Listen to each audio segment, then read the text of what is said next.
Well, I don't think I've told you about this one yet. It's about a day that changed everything for Dan and how I, Manny, a little wooden figure, came into his life.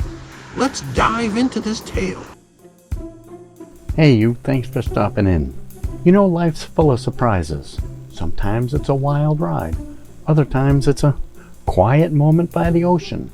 And sometimes it's finding a little treasure that you weren't expecting. Let me explain. Things were going all right. I'm a driver. I drive a truck, and on the weekends I drive for rideshare companies, moving folks around. Well, things were going all right until suddenly the pandemic sent us into lockdown. Our truck deliveries were put on hold, and since nobody was going to work, rideshare customers were non-existent.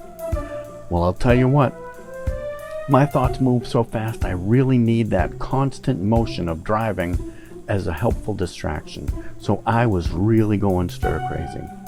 I wanted to get back on the road, so I decided to try food delivery services. I tried this one, I tried that one, and I ended up with, well, why don't we call it Food Frenzy? Because I don't want to get sued. The setup was simple. Hungry people ordered food, I got pinged, and zoom. Off I went delivering deliciousness and reclaiming a piece of my freedom and a little dough.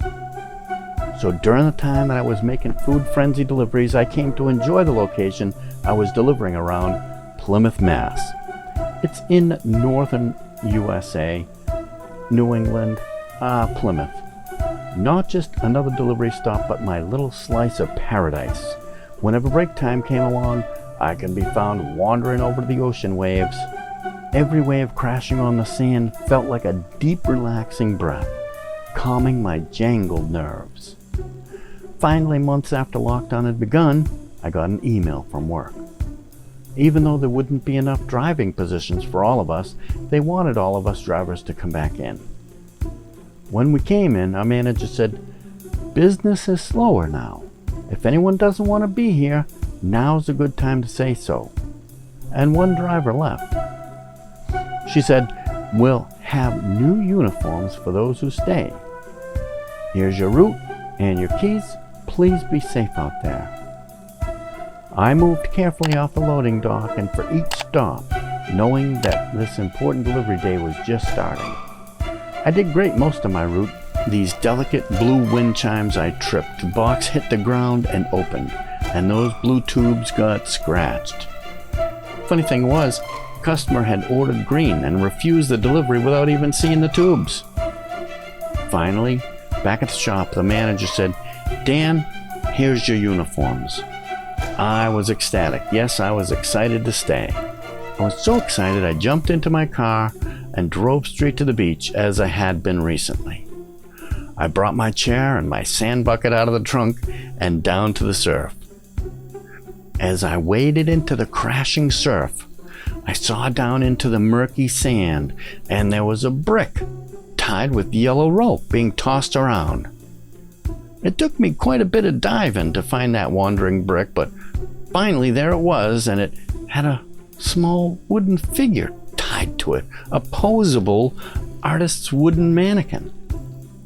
That tiny figure had a shard of glass in his hand that was like it was trying to cut itself free. Well, I took it home, sitting it on my desk, just like my late son used to do with his many years ago, his little multicolored artist's mannequin. You know, friends, life is full of surprises. Sometimes it's a wild ride, other times it's a quiet moment by the ocean. But in that moment, I felt it was as if the universe had granted me a little whisper saying, "You're doing all right. Keep riding those waves." Well, that's the story of how Dan and I met. Life's an adventure full of little surprises, like our chance meeting. Remember, it's the small moments that can make the biggest impact. Keep exploring, keep smiling, and I'll be here, ready for our next story. Till then, take care.